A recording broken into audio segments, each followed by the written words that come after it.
99% of people use their fridge the wrong way. That's why food ends up sitting in puddles and the freezer turns into an ice age. Any idea why? Drop your guess in the comments. It all comes down to this tiny dial. Most people don't even know what it's for. They just spin it randomly. 2, 5, whatever. But here's the secret. It doesn't control more cold. It controls how long the compressor runs. Set it wrong and you'll get moisture, mold, ice buildup, and even higher electricity bills. The trick, you actually need to adjust it by season. In summer, set it to 2.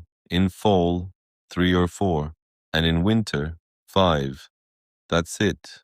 No ice, no extra moisture, no wasted money.